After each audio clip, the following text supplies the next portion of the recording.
Today is November the 23rd, 2018. We now know why the death count in the Paradise, California fires is so high. It's because the city went through the Agenda 21 planning process, took car lanes off the road. This caused a major traffic jam when everyone was trying to evacuate. People were trapped in the city and burned to death in their cars. I'm going to get into more of this momentarily, but first I want to play some old video that I took from February of 2015. My city, West Covina, went through this exact planning process. In this meeting, they were talking about slowing cars down, purposely making the traffic worse, and I asked the most common sense question possible. The very question that needed to be asked in Paradise before these idiots voted to take the lanes off the road. So here's my question or statement that I think a lot of the older generation could hopefully appreciate. So we're talking about sustainability and putting up dense apartment structures in this centralized area with transit, and you're talking about roundabouts, widening the sidewalks, essentially less roads. So the more people you have in a congested area, the more likely you're going to have some kind of emergency. So what happens when a police car or an ambulance needs to get there very quickly and they're going around buses and roundabouts and speed bumps? And I mean, that's a huge problem. Like that, to me, that's the opposite of sustainability. Bus lanes are often a benefit in emergency situations because the emergency vehicles use the bus lanes. But what if there's a bus parked right there? Let me just answer your question. In general, if there's a bus parked there, if the bus is parked there at a stop, what we're looking at now, because of the frequency of buses, because of the volume of buses in this area, is actually having a pull out so that they can pass. So even still, it's a benefit. The other thing is a bus isn't on a rail and can't move. If the bus is in the way of an emergency vehicle, the bus will continue until it can pull over and the emergency vehicle can continue through. The reality is that many cities are looking at how people are choosing to get around, and the paradigm is shifting. And as much as we may say that this is a state law that's being imposed on us, it's being imposed on every California city. Yes. In general, the trend is nationwide that more and more people are seeing fewer people who want to drive, more people who want access to a wider variety of ways to get around it. What is the end of a transportation network or a transportation system? You think about what is the end? Is the end mobility to make that trip? I'd argue and I'd offer to you it's not. It's actually access. You're trying to get somewhere, right? If you didn't have to drive, that's even better. Yeah, but it takes a lot longer to take a bus somewhere than a car.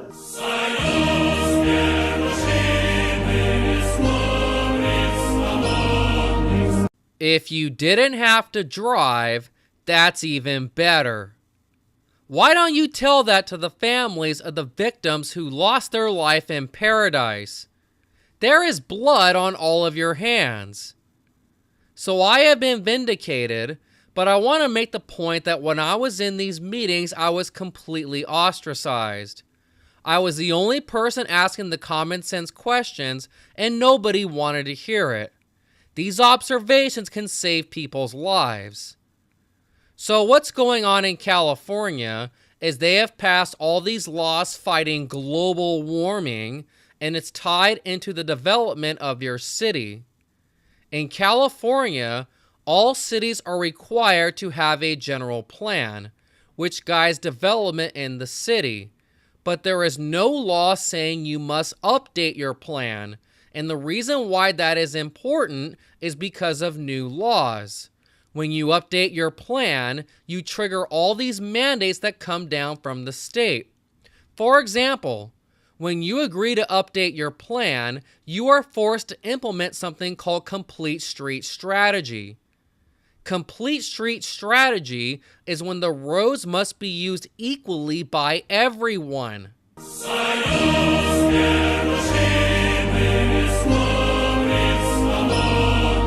That means you need bike lanes.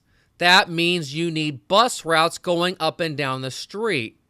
But in order to do that, you have to take car lanes off the road. And that's what Paradise did. Like a bunch of fools, they fell into the trap and forced themselves to submit to California mandates. They took lanes off the road, which caused people to die in a very horrific manner. This is what progressive green environmentalism gives you. The people who voted for this should be thrown in jail for the rest of their lives. After a fast-moving fire swept into town a decade ago, burning more than 200 homes and trapping thousands of fleeing residents on gridlock mountain roads, a grand jury called on officials to improve evacuation routes. But 6 years later, the city decided to narrow a portion of the main road through town from 4 lanes to 2 as part of an effort in the downtown area aimed at boosting commerce as well as traffic and pedestrian safety. 2 other roads in the city were also narrowed. And here is a real-life example of what this stupidity looks like.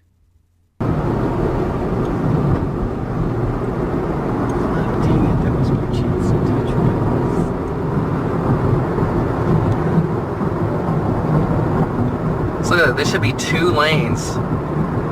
So you see that? They have 2 lanes on this side, but only 1 lane on this side. And they expect nothing to go wrong with that. And you haven't seen a single bicyclist yet. This is stupid. I mean, what you are looking at is your government declaring war on your lifestyle, your driving, your ability to get around, your mobility, your choice. Because they want to make driving so miserable with these lane configurations that you are forced to ride in this bike lane here. And this is what they're doing to us. The so-called Skyway road diet slowed traffic, and a local civic group donated benches and landscaping to beautify the zone. Nearly 2 weeks ago, Skyway was the scene of unspeakable horror when the worst wildfire in California history besieged Paradise. Up to 27,000 residents trying to escape the flames instead were stuck in traffic, the buildings around them burning. Some died in their cars when the fire roared over them. The destruction, at least 81 people dead and 870 missing, has placed intense scrutiny on the efforts to evacuate residents and raised question about whether there was more that could have been done to get people out. Yeah, how about not taking lanes off the road? It's far from clear whether the narrowing of Skyway, the largest of just 4 routes out of the foothill town, worsened the chaotic delays in getting out. Why do they even ask this question? They know that's what caused it. Paradise received state funding to put other evacuation routes on road diets.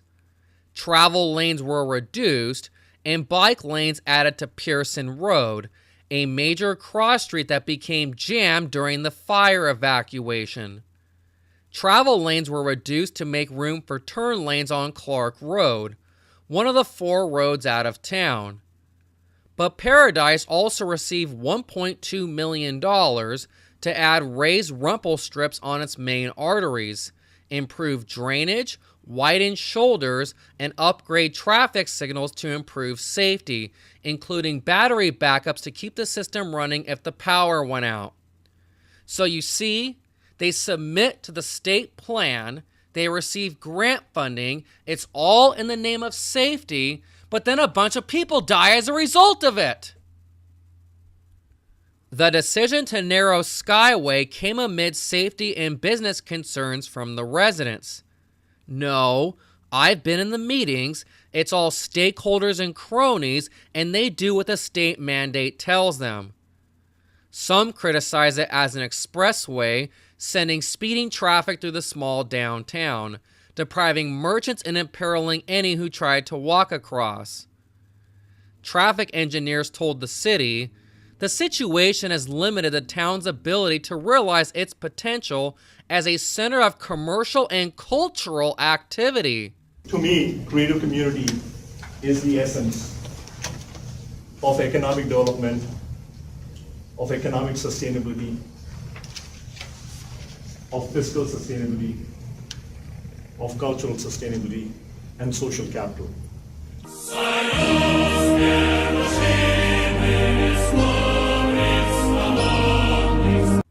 Moving on to this middle paragraph, a large portion of Paradise lies north of that downtown restriction, and residents would have had to pass through the traffic calming to escape the November 8 fire.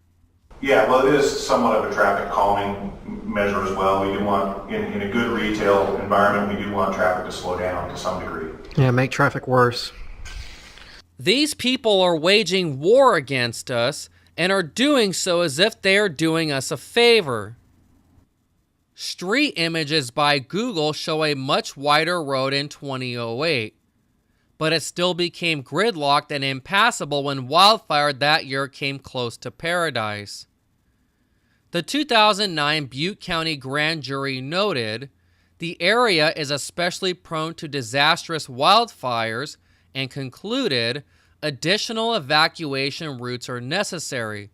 So let's take lanes off the road. City officials said they have worked to make improvements, including adopting protocols to convert two-way streets into one-way evacuation routes during times of crisis. And some 70 people participated in a recent drill rehearsing an evacuation down the town's main thoroughfare at rush hour. And to top it off, they were running drills practicing for the very thing that happened.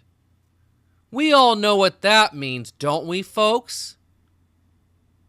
California is the only state in the country fighting climate change, and just so happens to be the only state in the country that is undergoing climate change. California's idiotic policies are exacerbating all the problems they claim to be fighting. For example, their policy on water exacerbated the drought. They claim to be for the little guy, but their policies on taxes and housing hurt the little guy, and also put millions in the street. And in the case of Paradise, they had to take lanes off the road because of safety and fighting climate change, and in the process, killed dozens of people. Because the record speaks for itself by nearly any objective measure. Today's California is thriving, not in spite of these progressive policies, but because of these progressive policies.